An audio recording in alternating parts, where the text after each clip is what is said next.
My loving like a great big truck berserker. I was just watching that. Um, I was watching that Berserk outtake where they start they kind of making fun of Clerks, that scene in Clerks. So that's where that's from. Berserker. But yeah, I've been watching a lot of Berserk lately, the new series. It's been catching a lot of flack because the manga folks that are into the manga, are a little disappointed with both the treatment of the material and the quality of the animation. Kind of a shame because I kind of see their point, especially with the quality of the animation. Um, it could be better. No lie about that. It could definitely be better. But anyway, what's up, folks? Welcome to Play It Painted Live. As the title indicates, this might be the last this might be the last Wednesday that we stream for a while, because I'm moving, and that has been kind of occupying the time here. So I'm trying to move, and at the same time trying to get some of these last commissions through, because it's great that Phil Brush says hi. Hey, what's up, Phil Brush? Got to get these last commissions through because that's what's going to help us pay for the move. And like I mentioned previously, the first couple of steps in purchasing the house, the good faith payment and the house inspection, have all been paid exclusively by miniature painting money. So that's pretty cool that, was able to supplement our income to the point where we can actually use that for a real life goal. Before it was just selling commissions and painted stuff to pay the babysitter. And I'm gonna have to continue to do that after I move. In fact, it's going to be more important after I move than it is now because our cost of living is going to go up significantly. So our cost of living goes up because we got a big mortgage payment to make every month. We also, as part of the move, we may be losing some of our free babysitting options. So I'm going to have to pay for more babysitting. And that also means that I'm going to have to come up with a little bit more every month because I have a second child coming. So, real life adulting problems that we're going to have. But these are good problems to have. You know what I mean? They really are. It's sometimes I romanticize about the old life as a single bachelor, living alone, having money in the bank, not a single care in the world. I could just burn money. You know what I mean? I was playing 40K back in those days and doing a lot of dating, particularly like internet dating. And, when you're a single guy, you can just throw your money around. It's really kind of sad. I really should have held my my money or taken better care of it back in those days. But what do you know? I mean, you're young and you have needs. And so you do stuff like that. But anyway, back to adulting and painting miniatures. Let me show you guys what I just finished. So this is yet another set of butchers. And you can see they got a little more gore on them than the previous ones. Here's, oh man, is that going to focus? Here's Ox. So Ox. Here is, yeah, got a little bit of, some chunky stuff stuck to this paint while it was drying. This is Fillet. She's really fun. So I had a lot of fun painting these, a second Butcher's team. And I think these are a little richer. Their colors are a little richer than the first set I did. So they have a little bit, in my opinion, they have a little bit more character to them. That's, what's her name? Meat Hook. Then you got one of my favorite sculpts in the entire game, Brisket. Love this sculpt. So much good character in the face, and she's just so fun. Really enjoy painting Brisket. I have to say, Brisket and Angel from the starters, some of the coolest miniatures in Guild Ball. And those, it's like miniatures like that. It's what keeps me into the game. Here's another super fun one to paint is Boar. Boar is just great. Good character in the model. Just got these big swooping areas of flesh to work on. And then he's got like scars and pins and stuff like that. Super fun model. I really do enjoy painting some of these Guild Ball teams. Butchers being one of my favorite. I really liked painting Morticians, Hunters. I liked painting Fish. These are all fun. These are fun miniatures to paint. Look at Boiler. Boiler, one of the more underrated guys on the Butchers team, and I'm a huge fan of Boiler. Good utility on that model. Super fun. Here is Princess. Now there's a miscast on this Princess model. Let me show you. There's like you can see the back there. It's like a stump. See that? It just looks like, so I just painted it to look like a bloody stump, like the dog had been, you know, it got bitten and nearly chewed off by something. You know, maybe the Hunter's mascot got a hold of him. So that's done. Up next, I still have a bunch of like odds and ends projects, and I'm not sure what I'm going to work on tonight. Might work on some airbrushing. Let's bring the camera in closer here so we can see what's going on. So those guys I painted those to refill my old team, and I'm going to be using those for demos at Comic-Con. Actually, I'm not. The Guild Ball team, those guys will be using it for Guild Ball demos. I'm going to be using my Masons and Union, but I also have to paint this team. This is it's my third, maybe even my fourth Fish team, I forget. But it's just a starter this time. I'm just going to paint these for Comic-Con, and then after Comic-Con, I will finish up the team and then sell the entire team. Okay, so got to work on those. A couple of Guild Balls to paint, and all that stuff needs to be primed. So I may be priming that, and then while I've got the airbrush out, I'm going to do a little bit of work on some Ninja All-Stars. So that's the plan for tonight. Thanks for tuning in. Here, we're going to get going here before I really do my deep dive. Get a sip of my drink. Eat a cookie. If you guys have any questions or anything, let me know. Questions on painting, miniature gaming, I don't know, Pokemon Go. You can ask me about that. I've been playing Pokemon Go. Look. Pokemon Go. Playing it. Playing it. I don't know. I could turn some incense on and sit here and pull Pokemon, but I don't think you guys would want to watch me do that.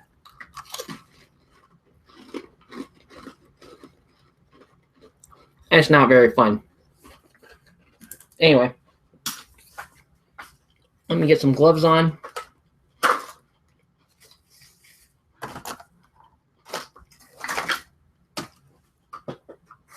Then we can get this show on the road.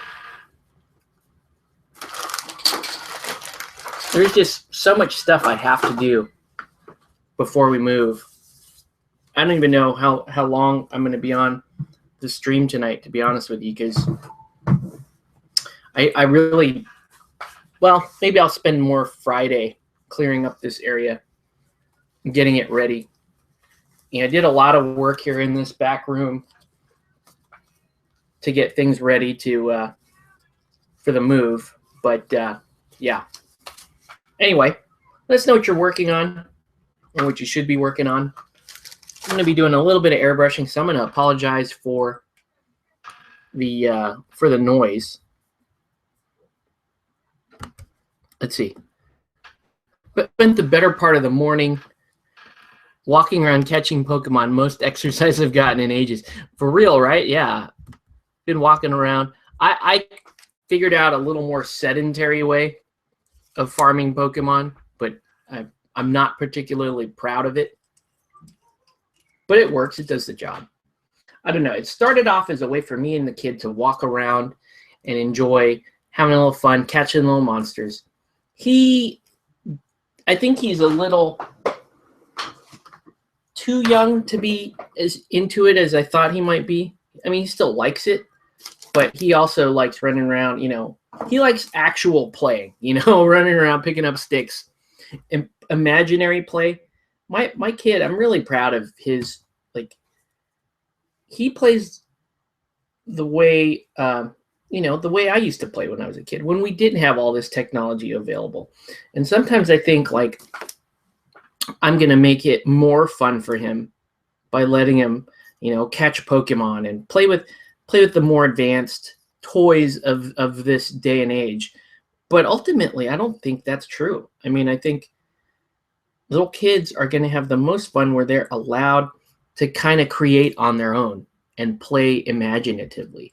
It's one thing that's interesting about my kid that I don't, and granted, I'm not around other people's kids all day long, but I see my kid do a lot of imaginative play.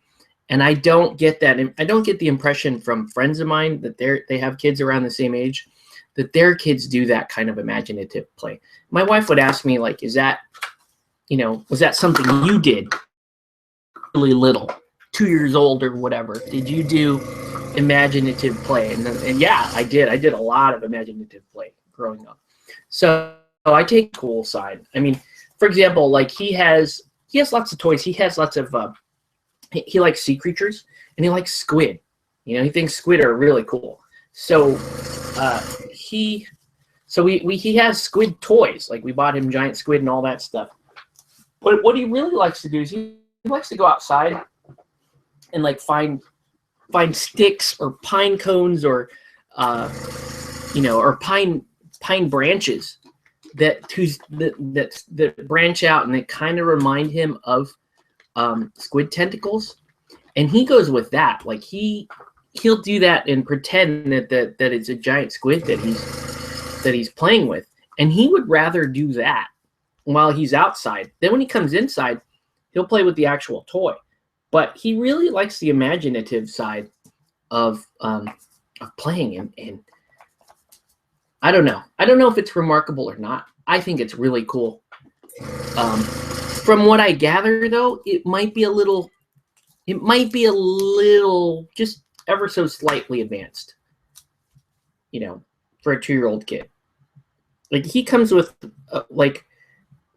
he comes up with little scenarios, little dialogue and characters and stuff that are pretty involved and they're persistent. And that's the one thing, like when I was growing up, and you know, my brother's only a year older than me, and we did a lot of imaginative play growing up, starting from a very, very young age. And our play was persistent, you know, meaning that's how it. Ew, I got a clog in the gun here. That is interesting. There we go. So with a persistent play like that, you know, the characters stay and they get more developed, and the stories around those characters get really a lot more advanced as you continue to play them. And it's like one of the cooler things that you can do playing with your kids or playing as a kid is to have an actual, you know, your own world, your own universe that you create in and around it. You have these characters that you get invested in, and the people playing with you, you know, your siblings get invested in. And my hope with, you know, Octavius and his little brother who's on the way, my hope is that that's how they play, because that's really cool. and it just really encourages, using imagination, using the parts of your brain that stuff like video games doesn't really feed. The video games are cool, and they're creative in their own right, and they're good for you. And there's a lot of positives to playing computer games and teamwork games and online games and all that. Lots of positives to them. But what they don't do is they don't, it's not the same as creating your characters. In video games, you're playing a character and you're helping contribute to the development of a character a lot, especially like narrative games. So there's a creative aspect to playing games, but it's not, what I'm saying is, like something like Pokemon and seeing these imaginary monsters, it's not quite the same level of imaginative play as, say, taking bits of a tree or rocks that you find on the ground or strips of bark and pretending that they're animals, and that these animals have names and characters, and they even have personalities and even stories. And that's where it gets pretty wild. Like, I explained to my wife, like, this is how we played in my house growing up, in my family growing up, and we would create the worlds. Like, we would create the worlds that we played in and the characters that we played in, and they were persistent. And even like summer to summer, they would stay, and we would build off of that. That's just kind of how we played toys and stuff together. So yeah. Hey, what's up, Troy? Pokemon is awesome. I am enjoying Pokemon. Full disclosure here, I thought when I was coming up, Pokemon came out when I was, I think, about to go into college. That's how old I am. And so I was way too old for Pokemon when that came out, and I was like, that looks stupid, and I'm not interested in Pokemon. Pokemon and what's it called? Power Rangers. I was too old for those. Like, I'd already come up, and I liked my anime, and I liked my manga and stuff, and I didn't by that time Pokemon had just come out, Power Rangers was coming out, and that's what all the younger kids were into. So I never got into Pokemon. I couldn't even, there's even I have a live stream on here from maybe a year or two ago when I'm on here with Andrew, one of my local friends who's a lot younger than me, and he asked me about Pokemon back in that show, and I'm like, I don't even know, like, what's a Pokemon? And he was asking me, can you name some Pokemon? And I'm like, I don't know any Pokemon, and I'm like getting clowned because I don't like I said, I never followed up on Pokemon. And then after a while, like, I figured out Pikachu, because that's the one. Like, Pikachu is like the iconic Pokemon. Everybody, even if you don't play Pokemon or know about Pokemon, you've seen, at this point, day and age, you've been exposed to something that had Pikachu on it, and you've associated that with Pokemon.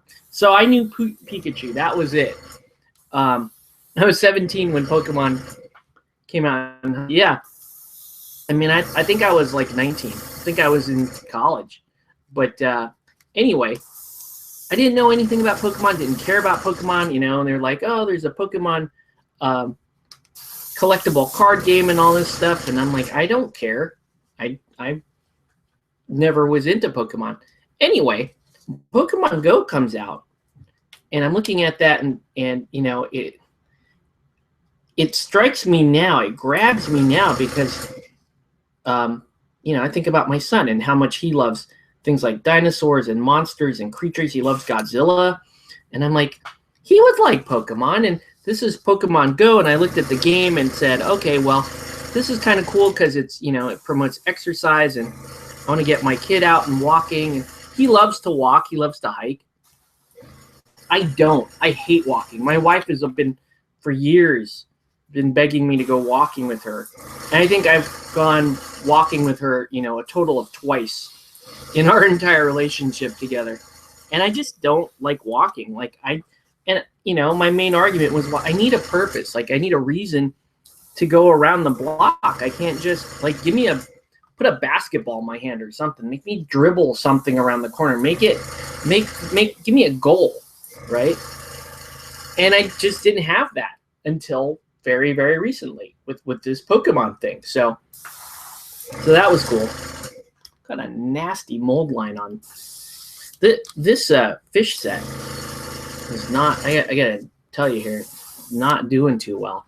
Quality wasn't.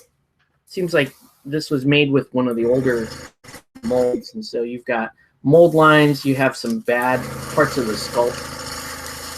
I think it's almost the curse of success with these smaller companies. Like they start to do well, then you start to see quality drop a little bit because they're trying to keep up with demand. And I think Steamforged was going through that of late. So anyway, let's give these a minute to dry off. I could prime something else right now, but I'm not going to. I'm actually just gonna clean up the airbrush and get it ready for the next colors, because I'm actually going to take a little bit of break from these and let them dry, and then I'm going to go and I'm going to do a little airbrushing on some of my Ninja All-Star miniatures. All right. So anyway, yeah. So I picked up Pokemon last week. I picked it up. I downloaded it. I think like the first day it was available, maybe the second day, and tried it out. And I was like, oh, okay, cool. That's a Pokemon, whatever. And it kind of made sense to me, even though, like I said, I never watched the cartoon or anything like that. I was like, okay, yeah, you collect these Pokemon and you fight them. And the reason I knew that is because my son likes to watch Dinosaur King. Okay, Dinosaur King is another anime that is basically just Pokemon with dinosaurs. They go around, they capture dinosaurs and they collect dinosaurs, and then they battle their dinosaurs. It's all very formulaic at this point. And I know Pokemon is sort of the origin of all that, or at least the biggest one. So that's why, when I got Pokemon Go, it made sense. Like the gist of it already made sense to me. Like I knew, okay, that's the formula. You collect and you power up and then you fight, right? So anyway, I started playing it, and it's hard to say what exactly, for me, what made it so addicting. It had that level grinding joy, which is weird. It's weird to call level grinding a joy. But, when you're a gamer and you become aware of, hey, this stuff sounds awful on paper, but for whatever reason, I love it and I get addicted to stuff like that. You realize, yeah, this game has got that same level grind that you played in all your MMOs, and there's an aspect of it that you liked. And then again, the part that was really cool was, okay, well, you can play it on your mobile. That's cool. It's free to play. And you get to catch these little creatures with your son. So for me, when me and my son, when we first went out and caught creatures, like that blew his mind. Like the whole augmented reality aspect of the game, and the fact that there's a Zubat outside, and you can catch a Pidgey, all the common ones, the Ekans, like all of the stuff that people take for granted now that, you've caught like 500 of them. But still, with your, imagine that walking around with a 2-year-old and going, hey, there's a creature over here, and we're going to fling this little ball at it and catch it. And then we're going to collect it. Imagine being a little boy, a little 2-year-old boy, and how exciting that must be. Like he was all over that. That was one of the coolest moments we've had as kind of father-son playing stuff together. So, Pokemon Go gets a lot of heat online. A lot of people are already hating on it, and you guys are dorks or whatever. This game really isn't that good. It's pretty just monotonous and grindy, which it is. But it really, what's cool is it's just this skin that it put on your regular outside world that helped, at least for me anyways. It's changed me quite a bit. Like it's made me more appreciative of the local landmarks. And for example, the other day I found a Pokestop. I was getting my tire fixed, and I found a Pokestop behind like this Del Taco, this really weird, like offbeat Del Taco. We call it Secret Del Taco. And it's like hidden. You have to go past a Taco Bell, and you have to go past like a tire place and a garage, a car garage, and then you find the Del Taco. And so I found a Pokestop back there. I'm waiting for my tires to get fixed. So what do? I drop a lure back there, and I'm sitting behind the drive-through, like in a back alley, like I could be dealing drugs or something bad back there. But no, I'm back there playing Pokemon, grown man, playing Pokemon, waiting for my tires to get fixed. And suddenly, so I dropped the lure, and just people be rolling up in their cars. Like suddenly this business is an attraction for them. Like, oh, I didn't even know there was a Pokestop back there behind Taco. And so they pull through the drive-through. They're giving business to Del Taco. The workers are coming back and kind of looking at me. But it's cool. It's cool. You home never felt so adventurous. And that's one of the things I really like about Pokemon Go. The game itself is pretty monotonous, and that kind of helps in a way, because you get excited when you do catch, your like uber rare Pokemon or whatever. That kind of means something to you. I even get a little nervous when it's like, oh, I haven't caught this one before, and I know it's one of the harder ones to catch. So that monotony even kind of plays. It's actually kind of a good thing when you think about it, and like the game mechanics are casual enough for most people to want to get behind. But then you've got this whole like competitive aspect to it, and this whole grindy aspect to it that will attract the hardcore gamers. So I always love walking around at night, seeing all the gamers playing. You run into some interesting people. Oh man, yeah. So I was at the Irvine Spectrum today, and I was like forewarned by people. Now the Irvine Spectrum is, for those of you who don't know, the Irvine Spectrum is like a giant outdoor strip mall here in Orange County, and the Irvine Spectrum Theater was it's like a well-known movie theater. And so it's a hangout joint. It's always been a hangout joint, long before Pokemon Go. And the way Pokemon Go works, and it's overlaid with Google Maps, it will populate spawns and things like that based on local populations and population density. So any place where lots of people hang out is going to be a fantastic place to play Pokemon Go. So I found that out today, because I took my son to the Spectrum, and we do what we always do. We eat taquitos, and then we ride the little train, and we ride the carousel and all of that. But this time, I had Pokemon Go going, and found all the Pokestops there. There's a ton of them there, and there's just spawns and gyms, and there's like way too much spawn. It's like hyper saturated. You could almost just click at random your screen and find Pokemon. Now they're all going to be really common stuff, like I was saying, like Ekans and Pidgeys and that kind of stuff. But still, I mean, for level grinding, it's great. Get the lucky egg, take care of your and grind through your lower levels. And occasionally there's a rare that spawns. I missed a chance at an Onix today. That kind of blew because I hadn't caught one before.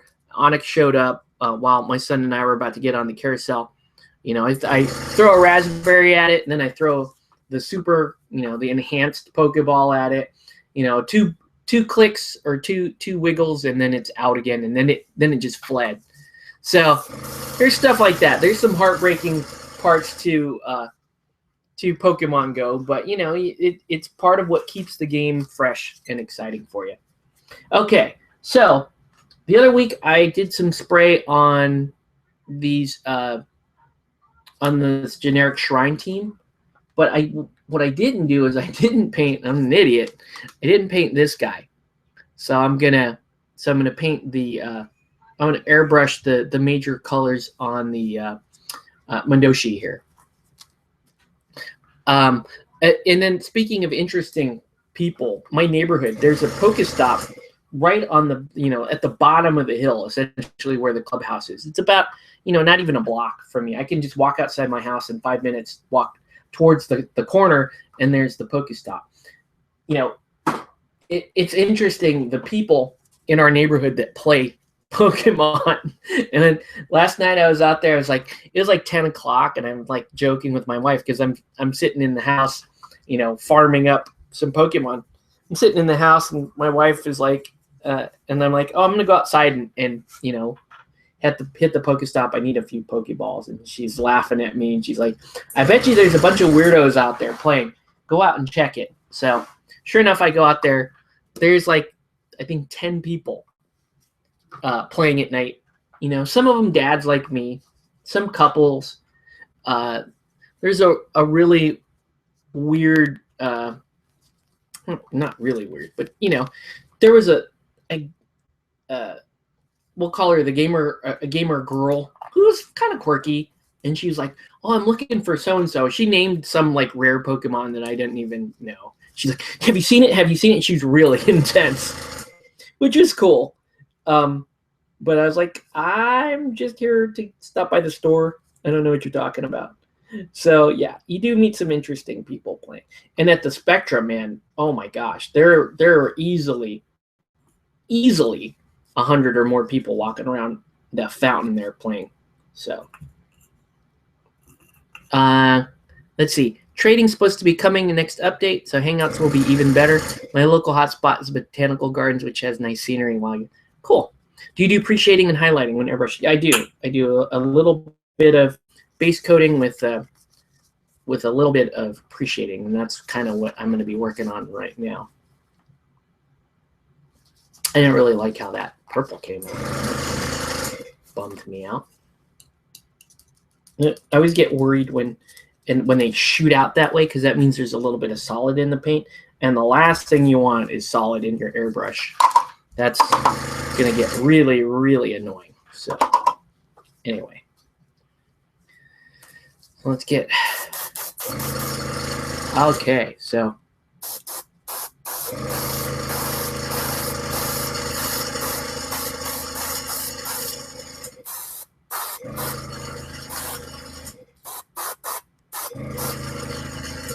I'm just going to hit the undershade of the model with this purple.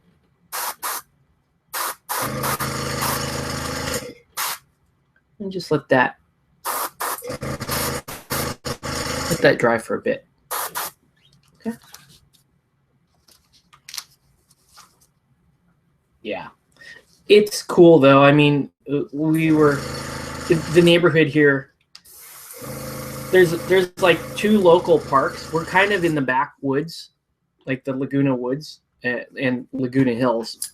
So we're about 10 minutes from the beach, and then back in our hills it's like there's a lot of grassland and some wilderness back there. So there's a few parks, and obviously parks are Pokestops. There's a gym about a block away that I've been meaning to attack, but I'm not strong enough to compete with those guys. I think right now my strongest Pokemon is only like CP 760 or something like that. So I'm not quite there. Cannot challenge the big boys just yet. All right, let's do a little airbrushing on the Guild Ball themselves. Or not. You know, I'll just paint it. We'll just paint these by hand. What I need to do is I'm gonna paint a little bit of the white on the fish. So that's glacier blue and white. It's pretty simple. And azure. I need azure. Azura. That's what I need. But yeah, I don't know. I'm enjoying Pokemon Go. It's super trendy, whatever, but it's kind of cool. There's a fun social aspect to it. My kid likes it. That was the main reason, at least that I told myself that I was getting into it. And now I'm like into it. My wife is clowning me so hard. She's like, I knew it. I knew you would get so into that game. Yeah, she knows me. That's what I do. That's what I do. We're gonna start with a little azure here. And I'm not gonna take a brush to these models because I just primed them tonight. So I try not to physically touch a model that I primed for 24 hours. In fact, I still prefer spray can primer these days because it still sticks a little bit better and it dries just ever so firmer. So it works pretty good. Okay, so a little bit of azure here.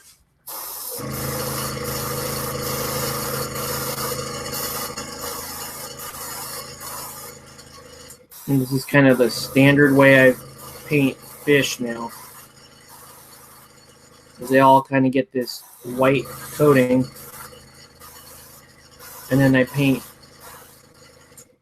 all the details around it.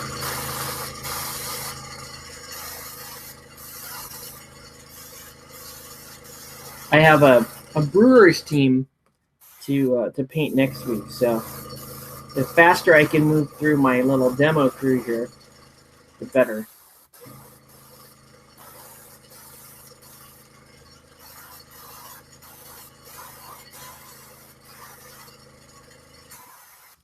Shark has a lot of weird angles to him.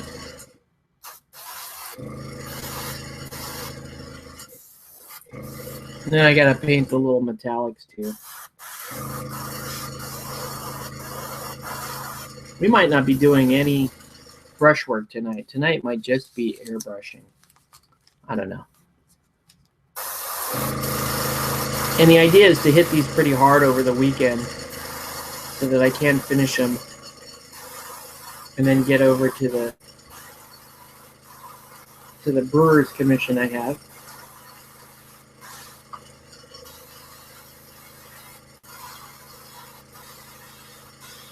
I still have this really cool Relic Knight stuff that I picked up at AX that I want to paint. But I'm probably not going to paint any of that stuff until after I move. You know, I might have a little time to paint for me. I might not.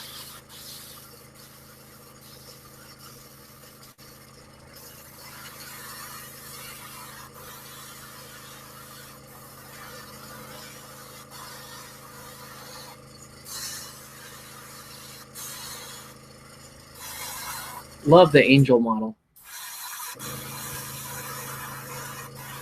This one was really jacked up, though. Her hands were all messed up.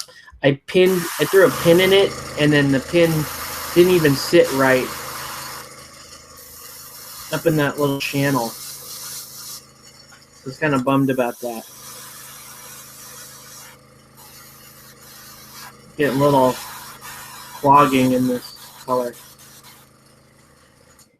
Yeah, I got a little bit of a clog to deal with.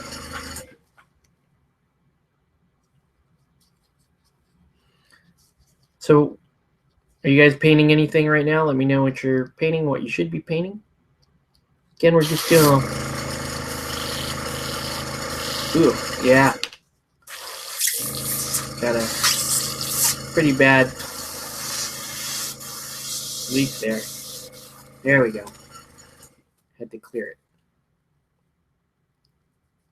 When I say leak, I actually mean clog. I don't know why I use the word leak.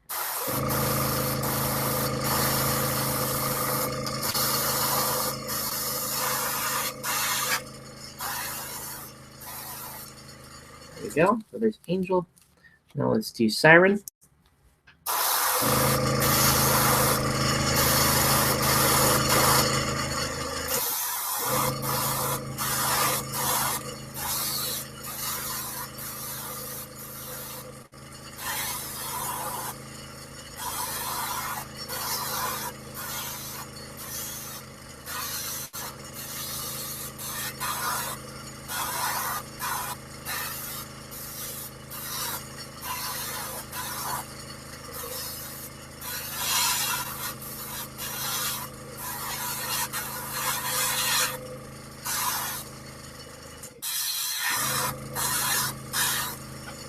All right.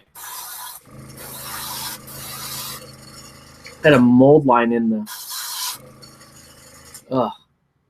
Really frustrating. All right. I'm gonna clean this out.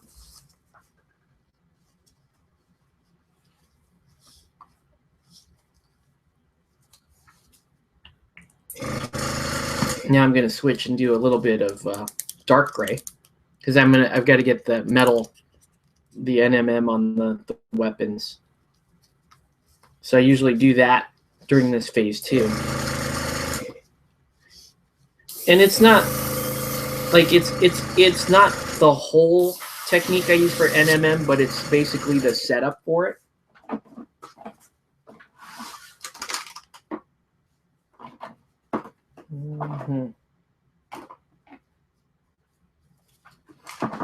By the way, Troy, I just sold some Relic Knights to somebody who is really interested in playing up in the Bay Area. I don't know how often you can get up to that region, but looks like they have a few RK players up there if you're interested. I am really, really interested in getting back into some RK. 1.5 is super fun. I found with, playing with my tiny little local group here. Well, we've been faithful to Relic Knights. We stuck with them, even though, they had their issues with the Kickstarter. They had huge issues with the Kickstarter. They had some issues with support, But now, I don't know. I feel like Ninja Division is in a much better place. Even though we did lose Heldorado, we did lose Anima Tactics, and I don't mean to diminish that, but I think as a company, they've gotten better at supporting. They've gotten better at developing, and they're really, the one thing that you can never really fault Ninja Division on is, through John Kadichi, they really got their identity. Like, they really defined, here's what we really are. Here's what we're gonna pursue as a company, and they did it. And for better or worse, they stuck to their guns. And I think it's going to pay off ultimately. I think with them really courting the anime fandom more so than the hardcore miniature gamer fandom that, say, Cypher might attract by itself, I think that's a better place for Ninja because of their franchises like Super Dungeon Explorer, and more than likely, I think Ninja All-Stars will become like an IP for them. It probably will never get as big as Super Dungeon. Maybe nothing that they make ever gets as big as Super Dungeon, but that's not necessarily a bad thing.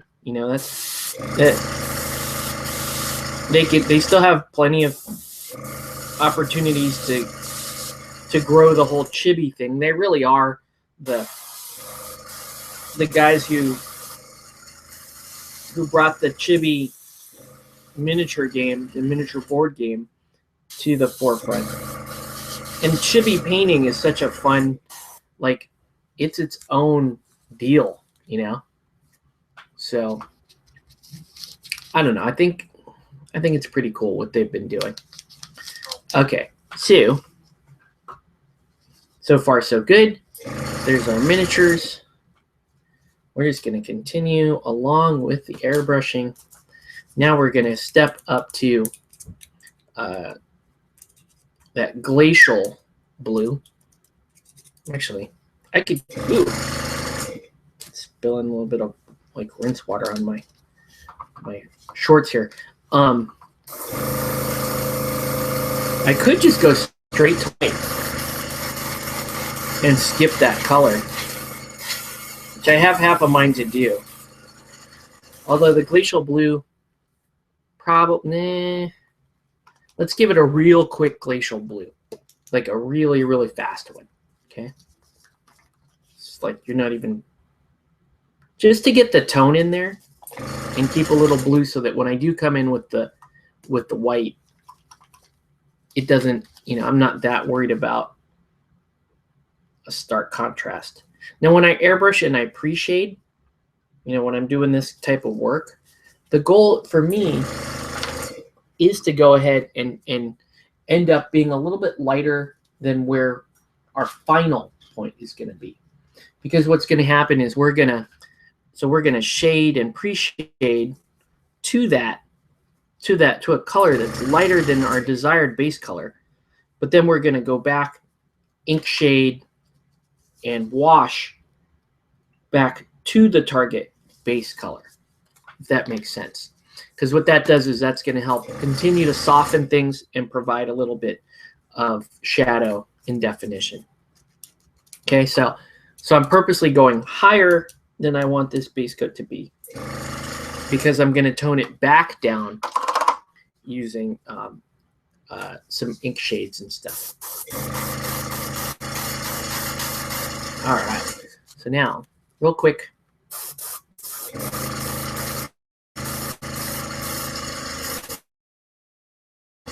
it was like,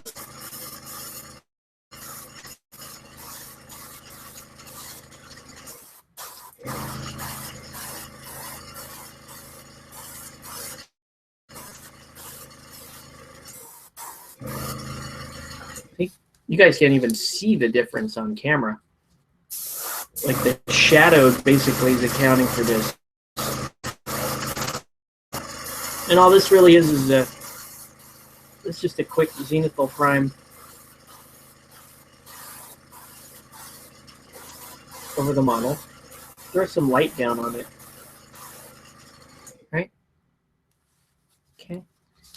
And the next one, we are almost done with the airbrush. But I am not taking a brush to these tonight. I'm going to give this 24 hours to chill out, essentially. All right.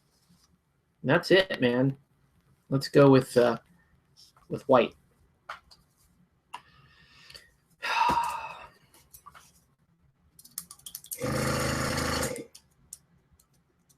I'm really, really looking forward to moving, but these next couple of weeks, I'm not looking forward to moving, but I'm looking forward to being moved in, right? It's always the way. Like, you can't wait till it's all done and you're sitting there in the new place, enjoying your time, or enjoying your little bit of time with your family. That's what I'm looking forward to at this point. And it's a little doubly exciting too, because it's good to know that my next child is coming into the world with us moved into what we consider to be a better place for us, a better living situation, our better lot. So, overall, I can't really complain that much. It's a good place to be. All right. Now I'm going to try something maybe a little bit unorthodox, since I have white loaded in here. I'm going to go ahead and do the final highlight on these guys. And then I'm going to actually turn around and use this white on that Ninja All-Stars model.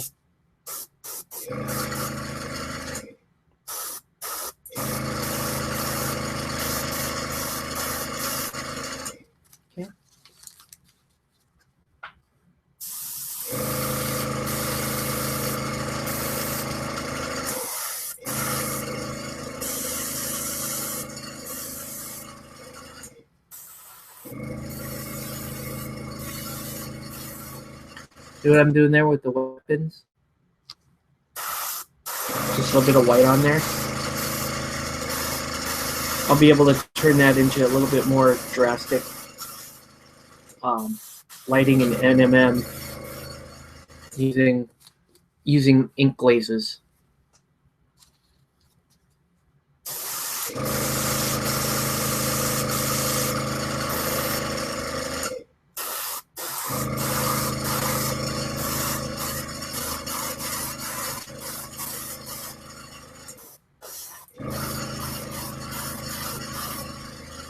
Right, there we go. All right, so finally,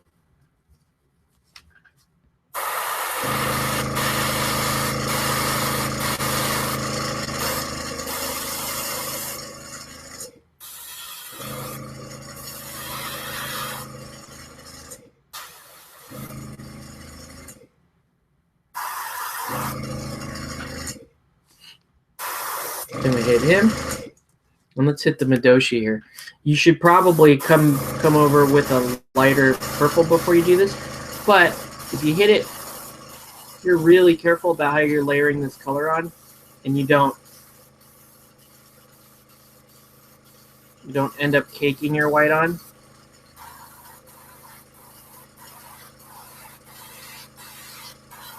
You can get away with some of this.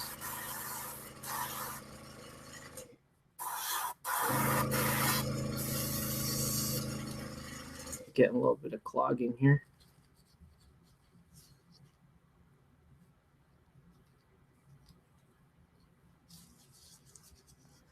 Anyone else watching the new Berserk manga anime? That's on it's on Crunchyroll now, right? There we go. Let me know, because I don't know. I can see where the manga people are a little disappointed in it, but I'm still enjoying it mainly because I've been wanting to watch, the rest of the anime series Berserk. They had that first season back in the late 90s, and then they never continued with it. And I'm like, hey, what's up, man? I want to watch more Berserk. Whoa, that was bad. That was bad. All right, there. I'm gonna fix that real quick. Okay. That white got a little. It got a little away from me. There you go. All right.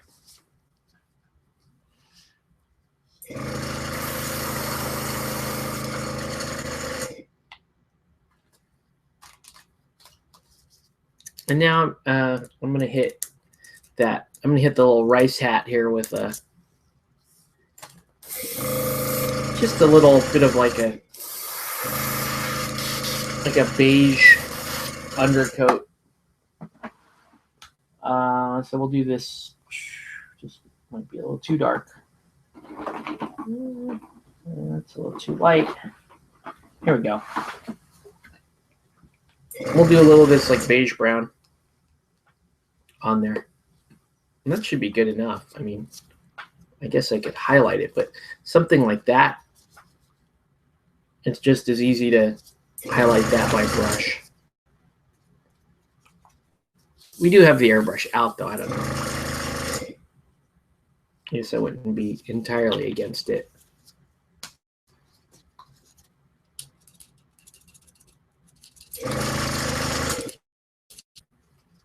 All right.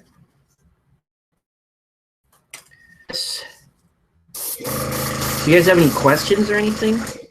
Any other topics for us while we're just kind of shooting it here?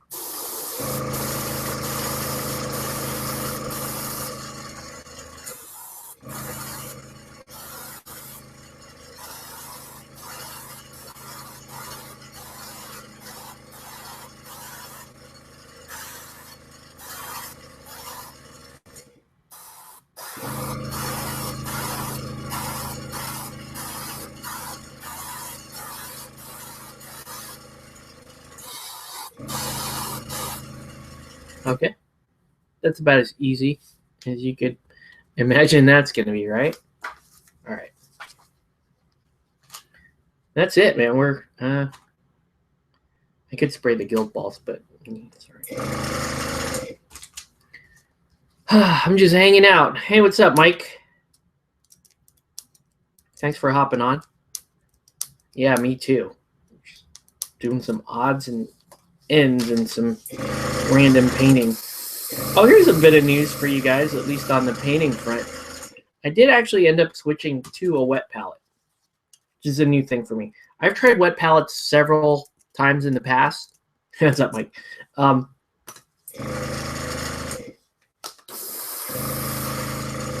And I never really took to the wet palette because I didn't feel like I could properly control my thinning and my dry time. It's kind of the same reason that the painting clinic gives for not using a wet palette. But I went back to it because I wanted it to be able to get my blend lay down a little bit flatter, and I wanted my paint to stay open a little bit longer. So I figured if I went over a wet palette and I used thinner medium and I used water, that I could get some really, really thin layers down and thin, smooth layers. You know, that's one of the issues I was having with just water, with just thinning with water is, yeah, you can thin with water, but if your pigments aren't properly dispersed in that reduced paint, it's going to leave like a crusty undertone, which sucks. So that was one of the things that I was concerned about going through that. Okay, so anyway, for show, I'm assembling models and basing. What game are you basing for? I'm gonna guess War Machine Mark III or Guild Ball. I'm partial to Guild Ball, obviously, but yeah. All right, let this stuff dry for a second.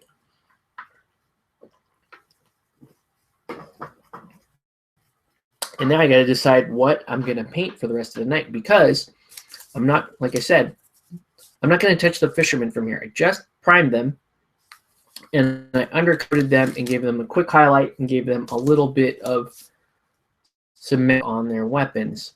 But I'm not, I want the layer to fully dry on these. So I'm going to let them sit there for the rest of the night, and we can move on to these guys. Or I could finish this guy here, this like Arena Rex guy that I just off and on, I've been throwing a couple of layers of paint on him, and then I walk away and then let's paint on him. I don't know. And frankly, I don't have much of a preference.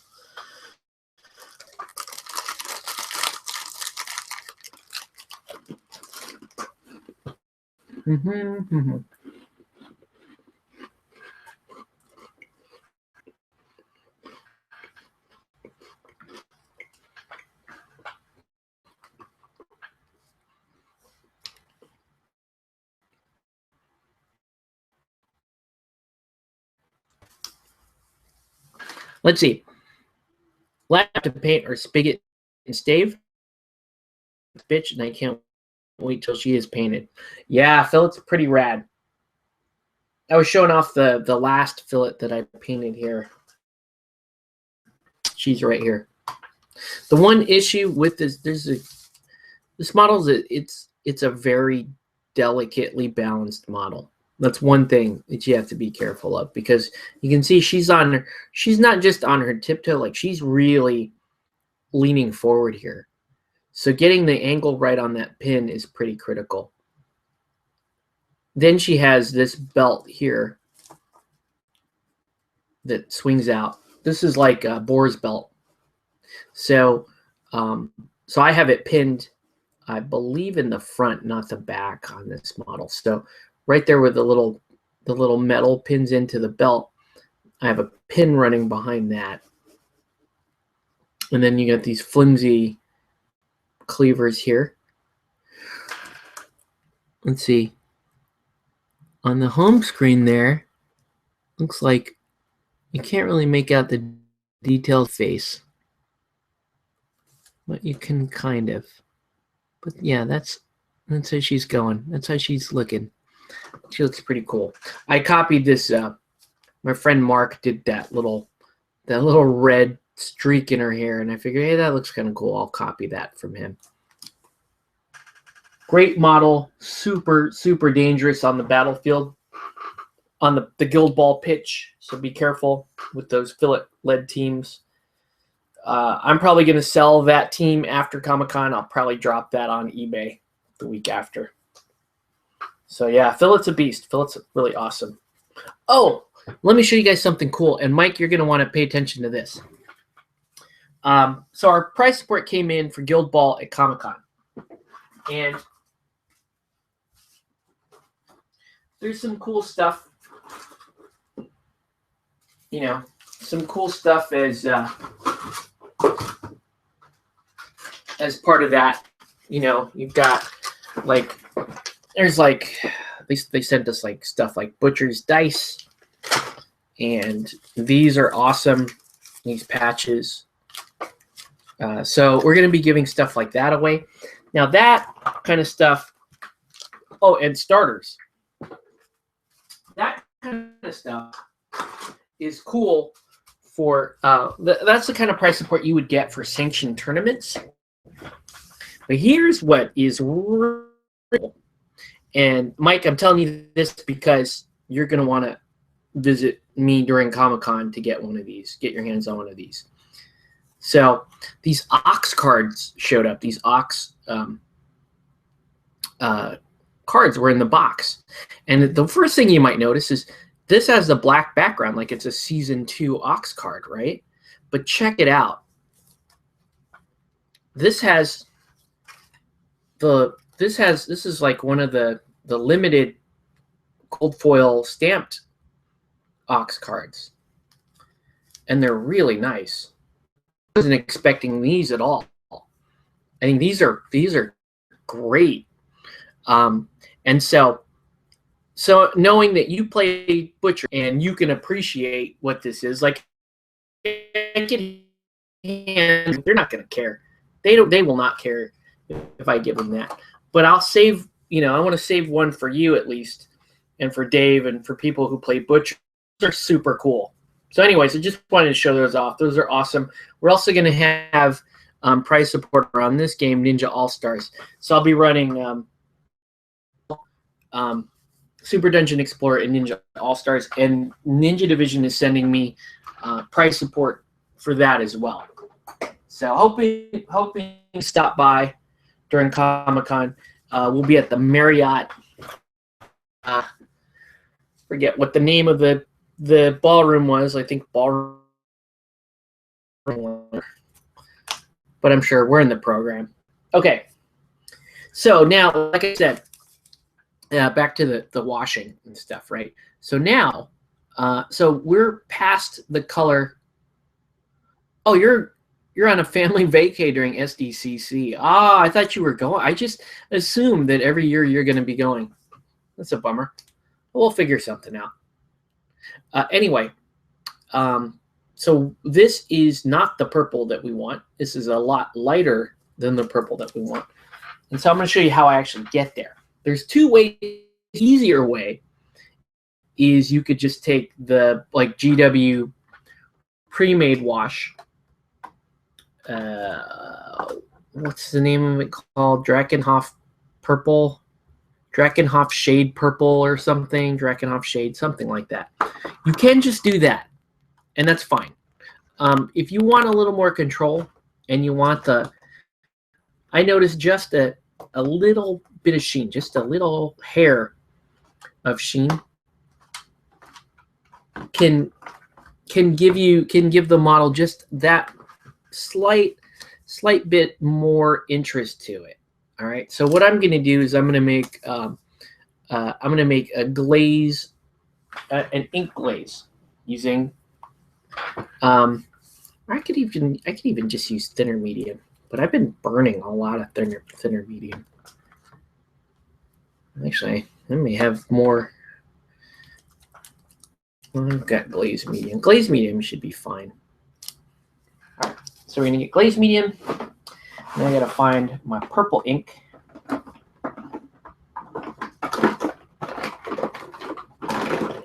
This might take a minute. That typically does. I'm also going to need, before I forget, I'm going to need my armor wash. I'll take that. P3, the P3 washes and inks are amazing. Highly recommend those for inks. Some of my favorite. The Vallejo inks are pretty good, but I gotta say, P3 inks are fantastic. All right. So take a little violet here. Drakkenho Nightshade. All right. Yeah, you can just do Drakkenho Nightshade if you don't want to do this. This is how I do it though, just to it just gives me a little more interest. Now the downside to this is this does take quite a bit longer to dry. So be aware of that when you use this technique. But still, it's pretty awesome. Okay. So essentially all you're gonna do if you're making this, you can just go with the straight wash if you want. You're going to go about 4-to-1 glaze to ink. You don't need a whole lot of ink because ink is pretty powerful stuff. And you can always apply another shade to make it more, to make your color darker. All right. So we're going to mix that up. I always do this in a separate thing than my regular palette because I like having it. I like being able to mix up this batch and keep it separate from all the other paints, especially when I'm using the dry palette because I don't want this stuff to run into the other stuff here. Okay, so now, just like a wash, you're just going to take that, start applying it to the model. And that's going to give us the shade and definition. And it's going to give us just a little bit of sheen. But especially stuff like this chibi stuff or the soda pop stuff. Totally good to do this. And it's just a nice quick way to get your shading done and to get your color much closer to the intended base coat. So like I said, the fact that this is tinting the model too is intentional, at least how I do it.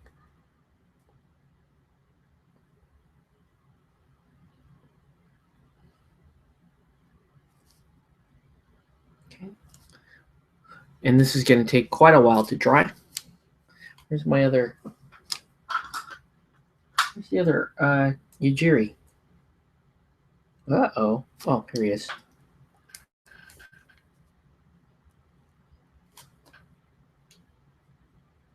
The other cool thing about this being a glaze is that it's much easier to control. Like if you have too much, you have time before the whole thing sets up.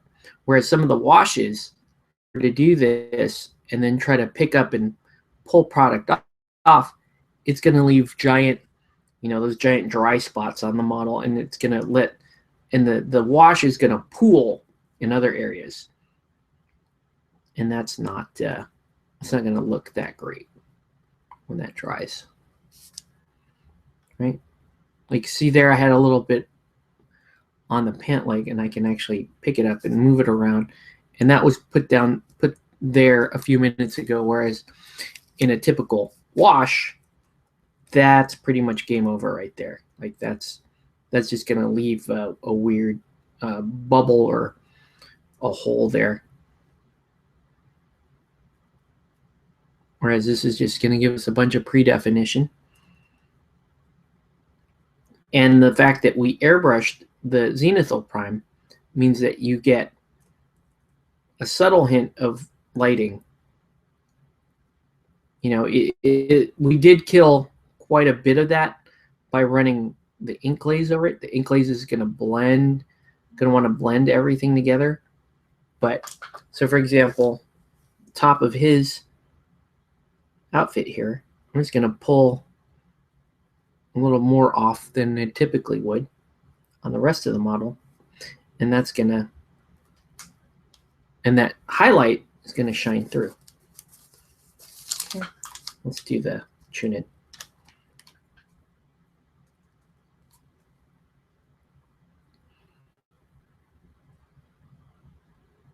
Yeah, I'm surprised you're not going to Comic-Con this year, Mike. That's kind of rad in a way. I mean, good to...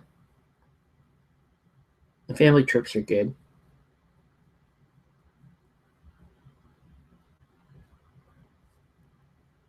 All right, and there's that. I think I'm going to run out. I'm going to have to make another quick little batch of it. But it's pretty foolproof stuff to make, as you can see.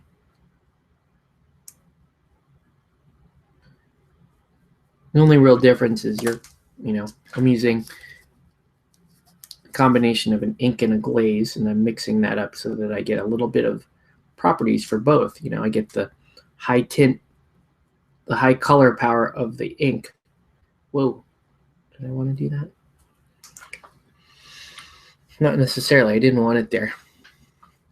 I tried in February to get a ticket. Yeah, it keeps getting harder and harder to get tickets to Comic-Con. It's starting to bum me out because I don't know how much longer I'm going to do gaming at Comic-Con. Like next year, I'm going to do it at all because, I'll have 2 kids and 2 really young kids, and I don't want to leave my wife alone with that. It's hard. It's going to be hard enough this year to do it. I'll be honest with you. I feel like this year probably a bit of a lapse in my judgment for even considering working the show this year. I was pretty dead set on not working this year. But a friend of mine said he wanted tickets to the show, and it's a friend who has never really let me down on any large, important stuff, and has always supported me. So I might have went a little overboard and said, okay, I'm going to do this show that costs me about $1,000 to do because you want tickets. So, and don't get me wrong, this story isn't intended to make me sound like a good guy. Almost the opposite. I'm kind of saying that I was a little overcommitted there. I bit off a bit more than I knew I could chew.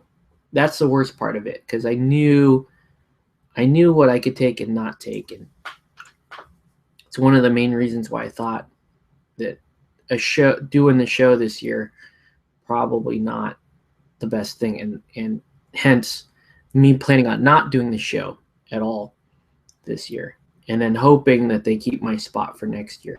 That's one of the other risks is, if I skip a year or if I skip a couple of years, am I going to be able to get back into the show? And you just mentioned how hard it was to get tickets in February. People that I know, local guys that were going year after year after year and, had their established Comic-Con ID and all that stuff, were having a hard time getting tickets this year. And that made me sad a bit.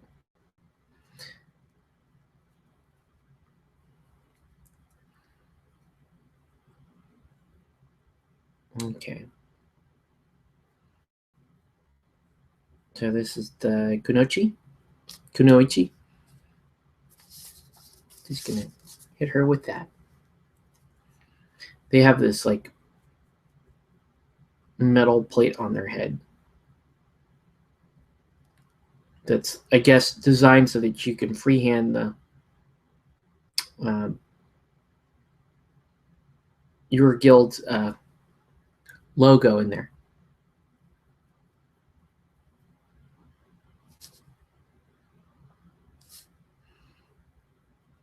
Okay. So again, working this fast what you want to be aware of is bubbles. You don't want to agitate this mix around so much that it starts generating bubbles. The bubbles are going to dry and leave craters.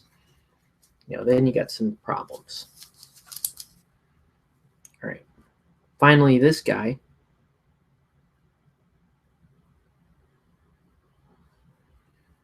So I'll just cover pretty much the whole model.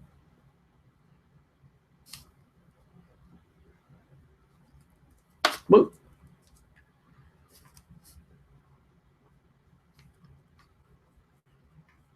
Man, I am exhausted. Lots of house stuff going on. Super busy at work. Super busy at work. Just got slammed with a whole bunch of stuff. And it's always like right before Comic-Con. And during Comic-Con, every year, it doesn't matter when they schedule Comic-Con, early in July, late in July, it's always like some hypercritical week that I've missed. So, like I said, I'm a bit over Comic-Con. Comic-Con is fun the first couple years or whatever, but after a while, it just gets so expensive. Okay. All right, so that's the purple. Let's do the same thing, essentially, but this time let's do it with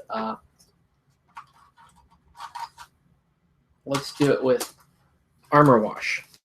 Okay, so we're going to take the glaze.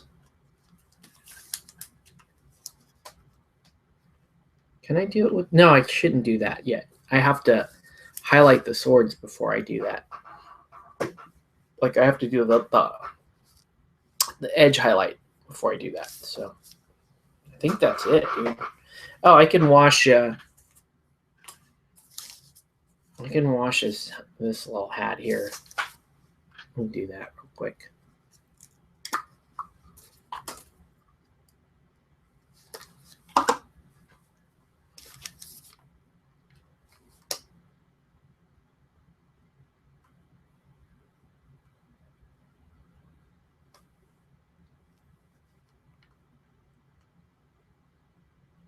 Okay.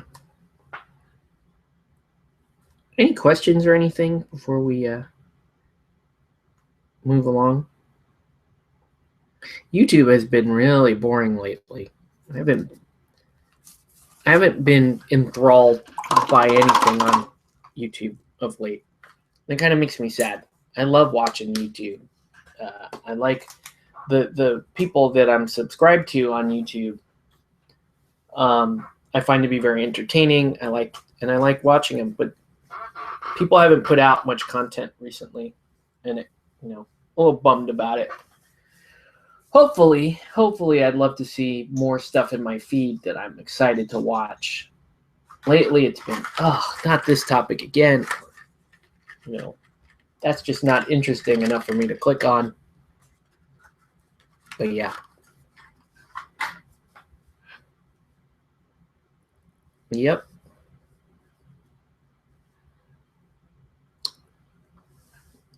So yeah, really, there's I want to do YouTube videos. I would love it if you did YouTube videos, man. It'd be great. What would you do? Would you do miniature gaming or painting or what? Or would you do something totally different? Would you do vlogging? Like, and this question isn't just for Mike. It's for everybody. Like, if you don't do a YouTube channel currently, put in the comments what you would do if you did a YouTube channel. Like, what would your main focus be? And then if you have a YouTube channel, what are some things that you would want to do to, well, tell us what you're currently putting on your channel, and if you have any ideas to do different types of content on your channel. Let's see. Will my content get views? I don't know. It depends on what you decide to put up, and it depends on whether or not people like you. Like, this channel isn't a highly viewed channel. It has, it has its followers who I think are super rad. Like, I really like the people who follow the channel, but it's not a lot. Like I don't have a lot of, by any stretch of the imagination, I don't have a lot of people watching this channel or sub to the channel. So I don't know, because I need to do more than just these live streams. That's all I almost the past 2 years. I need to do more battle reports and stuff like that, especially around Ninja All-Stars. I want to do more Ninja All-Stars content because I think it's a fun game, and it's entertaining. Let's see. Did one video. It was a Warhammer battle report or Warhammer Hordes battle report. I can't tell. I want to cover all my gaming hobbies, gaming cosplay conventions. Yeah, I have. You know what? Really sad. I must have 3 or 4 years of just random footage from conventions that I could not use. Like I could not put in a coherent video. Just recently, I did like a 2 to 3 minute walk on the floor of Anime Expo before the convention hall opened. Like I just did my own little walk. Here are the booths. Here's what I'm looking at. And I don't have a way to put it in any kind of topic or video that would be worth watching. Like it would be cool if I was able to capture a little more of the convention, like the cosplayers and stuff like that. But, you know, I get to walk around the convention hall and then shoot that, and then I'm working, you know, working in the booth. So it's kind of a bummer, but, you know, those shows are super fun. Let's see. If I did a channel, it would probably be drawing, cartooning, but I know it wouldn't be entertaining anyway, so I would never bother. I don't know, man. I don't know. I don't even know if this is entertaining. Like I do this channel, and actually, you know, I have some people telling me that they really like watching these feeds, or at the very least, like having me paint on this feed will help them paint. Like they know, okay, it's Wednesday night or whatever. Let's turn on this channel and let's paint with the channel. So I have people that are doing that. And the really cool part, like one of my favorite parts about this live feed is on my Facebook page, people will message me. They'll PM me pictures of stuff that they finished listening to this show. That right there is like, if one person does that every 3 months or whatever, and I keep threatening this, I'm like, as long as one person watches this show and tells me, hey, I want to continue to watch the show, I will continue to do the show. That's a hard promise. Like I will continue to do it until the day that, you know, either my real life just becomes way, way too much, which is the most likely scenario, or the very last person is like, yeah, I don't watch that show anymore. I'm not getting anything out of it. So, but yeah, I mean, do it anyway. Like put together a channel. I strongly recommend it to people. I was never interested in doing YouTube at all, like ever. Just had no interest in it. You can blame my brother for getting me into YouTube because he shot, you know, he's a long time YouTuber. Like he was one of the oldest miniature gaming channels on YouTube, and he liked to vlog and show off like pictures of his painted stuff.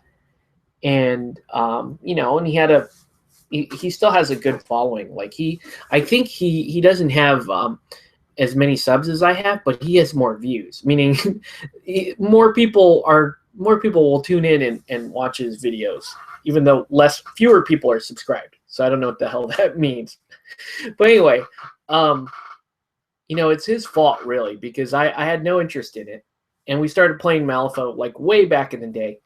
And he was recording, like he would record games that we played. Malifaux, Man of War, Blood Bowl, all these different games. And so I was on his channel just as like a player. And one day he forgot his camera. He forgot his camera, and he's like, yeah, but I want to shoot more Malifaux stuff. You know, do you have a camera? And sure enough, I had a camera in the back of my car. I had like an old Sony camera. And so we recorded a couple of Malifaux games there. And he was like, well, can you upload it tonight? I'm like, upload it to what? He's like, yeah, just do it. Just put together a channel and upload it, and just so I could watch it. So literally, I started YouTube specifically to show my brother footage of games that we've played so that he could go back and watch it. And so that was the start of this channel. And I said, and back then I said to myself, well, it's just going to be my personal channel, right? I'm just going to shoot whatever the hell I want, and I'm going to put it out there. And really the only person who's going to watch will be my brother, or my close friends. Like, they'll watch and go, okay, well, that's what Octave is doing lately. And I think the majority of personal YouTube channels, that's how they work. It's just kind of another social media footprint, instead of doing a Facebook post or tweeting something or anything like that. You just shoot a video. You shoot a video. Hey, here's me walking my dog around, or here's me, you haven't seen your nephew in how many months now, and you shoot that and you put it on your YouTube channel, and people know, oh, I'm going to watch my relative's YouTube channel. That's how this channel started. This channel was that. And but I've been watching YouTube for quite a while before I started my channel. And there were some channels that I really liked. For example, I really liked Listen While You Play. It was called Veil of Darkness 000 back in the day. This is Cameron's channel. It's a Warmahordes channel. I don't even like Warmahordes. Like, full disclosure, I've played some Warmahordes, but I can't ever really say that I was really, really into Warmahordes. It's been something that's like fun models to paint, whatever. But I still watched his channel because I found their banter to be very entertaining. And it was miniature wargaming that wasn't 40K. And back then, when I started to watch YouTube, the only thing you could ever find on YouTube was like mini wargaming, or, more people talking about 40K and all this. And this isn't meant to bash 40K, but it was like, come on. Like, I would love to watch some of these other games that are on the up and up, and find out a little bit more about that. That's how this channel started. Because it's like your frustration gets to a point where you go, okay, you know what? I'm just gonna paint. Just put up material that I would love to watch on somebody else's channel. So that's what I did. I started talking about miniature storage and bags and basic painting stuff and Malifaux games. And I had back in the day, man, I had like 130 subscribers back in the day, back when I was like starting off and doing more like Malifaux battle reports and painting and stuff. But the best part about your channel at that point is the fact that if you have 130 subscribers, you have 130 people watching you. It's not like this channel that has, where the channel is today, where, it has 1,700 subscribers or whatever. But the majority of people of those subscribers no longer watch YouTube anymore. Like, those are old and decaying accounts. There are enough people coming in to kind of keep it at that number, maybe slightly increase it a little bit. But what I'm saying is your following these days isn't quite the same as, I love that old like cult following. Like, you had 130 people. Only 130 people knew about your channel. And even that is surprising. Like, I can't believe 100 people watch my channel. That was crazy back in the day. Like, why would you watch this? And these days, I have probably easily fewer than 100 people that watch my channel. Well, no, see, I can't really say that. I don't know. I still get comments on videos, like random videos like Dead Man's Hand or stuff like that, from subscribers that are like, hey, are you going to do this again? Can you show this game? Can you tell us a little bit more about this? Can you do this painting technique? So I probably have a few more viewers than I give myself credit for. But my point is, people will pretty much watch it. If you love what you're doing and you put on YouTube, somebody's going to watch it, because there's plenty of channels that I watch, like people that are enthusiastic about something, and they're so enthusiastic about it, I don't even care what it is. Like, I don't even know what they're talking about half the time. and I'll watch their channel and I'll sub to it. You know, one of my favorites is Frankenspud 3, the guy that did videos on fish. You know, not fishing, not nature documentaries. I mean, pet store fish. The guy would go to the pet store, buy some guppies, throw them in the tank, and he'd put together a little 2-minute video like, I got these guppies today. And I loved that channel. It was the simplest channel ever. It was about aquariums, and that's all he did. He had like 130 subscribers. But I got so happy when he would put videos up, because I don't know what fish he's putting on screen or anything like that, but his excitement is contagious. And you're my cat? Okay. I'm going to let the cat in. He's crying. Hold on one sec. All right. Come here, kiddo. What are you doing? You came in here just to mess up my show, right? Am I talking too loud? Is that it? There. Oh, I'm gonna put this cat in my lap. And you can talk. You want to talk to the camera, Katie? No? No? No? Okay. But anyways, I love this channel simply because I didn't care about the fish. It was just really cool to see somebody that excited about their hobby. So, you know, if you're thinking somebody's not going to watch your channel, I think you're mistaken. I think put it up, tell your friends, you know, even if like pick a friend, pick an online friend, maybe somebody you don't see very, very much, and tell them, hey, I'm going to put videos up so you can keep up with me and what I'm doing. And you'd be surprised, man. People will just pick up and start watching your show. Like, they'll just watch your channel.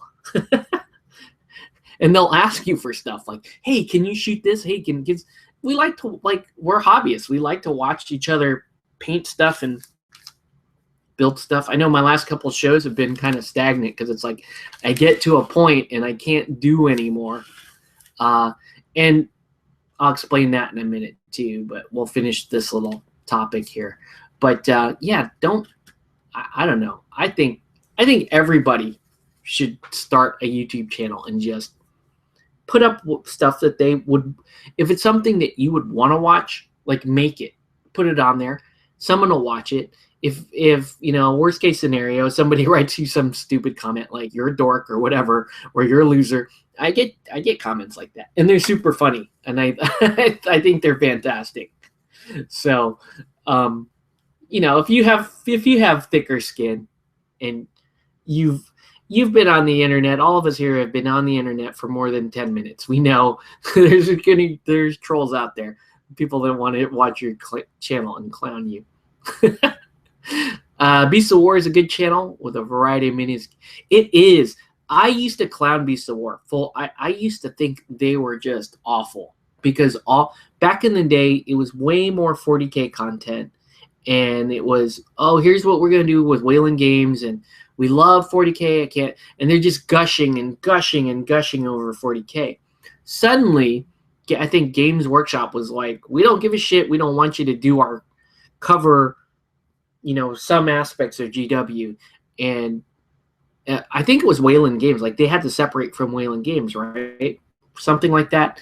And that made Beasts of War expand out because it's like, okay, we're not married to GW anymore. And I kept saying that, like, okay, I would watch this channel. I would watch these bigger channels if they would just cover something other than like the one or two really, really big games. Because there are 1,000 channels. There are way more than 1,000 channels for 40K, for example. And I'm not knocking you for having a 40K channel. I mean, come on. I'm not going to knock you over that. But at the same time, when you're a big channel, like, spread it out a little bit. You know, if you have over 10,000 subscribers on YouTube as a miniatures gaming channel, that's a large miniature gaming channel. Okay, if you have over 10K, you have a large miniature gaming channel. You don't have a large channel. You don't have a large YouTube channel. It's a tiny YouTube channel. I mean, my channel is a microscopic YouTube channel. But if you have over 10K, what I'm saying is you have enough influence. You have enough pull to get behind some of these independent game producers, these independent game manufacturers, and really do them a solid and really help the industry, your hobby, diversify a bit. You know what I mean? And even this channel with its, piddly, whatever, 1,700 subscribers, even I'm able to help some local guys, like, get the word out about their games. Stuff like Wild in the Streets, stuff like Atomico Press, local stuff, and Dia Laser Cutting. Just getting the word out on those on my channel has helped those guys out. So, you have a little bit of an impact. If you were to break 10K subscribers as a miniature gaming channel, you have a pretty good impact. Like, you could say, oh, hey, you know what? I'm going to cover more Arena Rex with your 10K channel.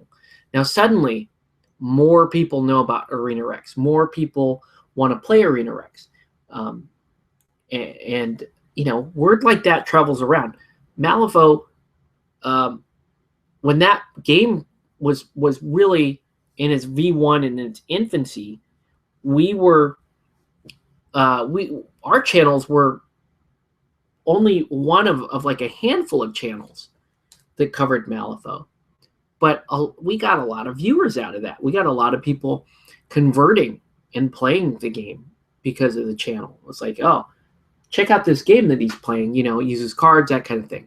So, but yeah.